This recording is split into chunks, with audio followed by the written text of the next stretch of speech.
From KK Thankamani. Oh sorry, KK Thankappan.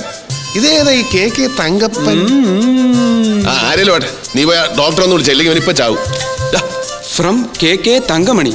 തങ്കമണിക്ക് പ്രേമം. നീ ചത്തില്ലേ? ആരോട് പ്രേമം? ടു തസ്കര വീരൻ.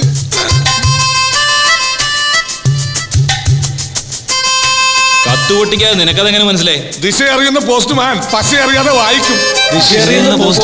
പശ അറിയാതെ വായിക്കും. പറഞ്ഞല്ല പതിരില്ല. പൊട്ടിക്കാം. പോക്കറ്റ് കാണിക്കരുത്. അന്യന്റെ കത്ത് വായിക്കുന്ന ക്രിമിനൽ ഒഫൻസാ. അപ്പൊ ഇതോ? ഞാൻ അന്യനല്ലല്ലോ.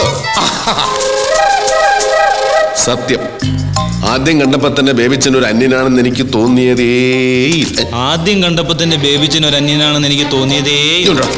ചെറുപ്പത്തിൽ ആക്സിഡന്റിൽ ഇവിടെ തലക്കും തോടി പറ്റിയതാ. സംഗതി മെന്റലാ. Mental father. ഓ, അവിടെ അപ്പനും വട്ടായിരുന്നു. അവിടെ അപ്പനല്ല, നിന്റെ അപ്പൻ. എടാ പുളുന്താമാരെ, എന്റെ എളിമ കൊണ്ട് പല കാര്യങ്ങളും ഞാനിവിടെ മറച്ചു വെച്ചിട്ടുണ്ട്. പക്ഷെ അതെല്ലാം ഞാനൊന്ന് തുറന്ന് പറയാൻ പോവാ. തന്നെ ബോംബെയിൽ എത്ര സുന്ദരിമാരാണെന്നറിയോ എന്റെ പിന്നാലെ മോഹിച്ച് നടന്നിട്ടുള്ളത്? തന്നെ. ഇന്നല്ലാതെ ഞാനിവിടെ ഇങ്ങനെ അടങ്ങി ഒതുങ്ങി കഴിയുന്നതുകൊണ്ട് ചില അവന്മാർക്കൊന്നും എന്നെ ഒരു വിലയില്ല. അയ്യോ ബേബിച്ചാ, ഞങ്ങൾ തെറ്റിദ്ധരിച്ചതാ. അതെ, വേണ്ട, ഒന്നും പറയണ്ട. എടാ സൂത, എന്തോ ഈ പഴഞ്ചൊല്ലിൽ പതിരില്ലെന്ന് പറയുന്നത് വെറുതെ അല്ല. മുറ്റത്ത് മുള്ളിയെ മണവില്ല. എങ്ങനെ? മുള്ളിയെ മണവില്ല. ബോംബെയിലൊക്കെ അങ്ങനെ. പിന്നെ അതേടാ, ബോംബെക്കാരും മുള്ളാണ് പെർഫ്യൂം അല്ലേ?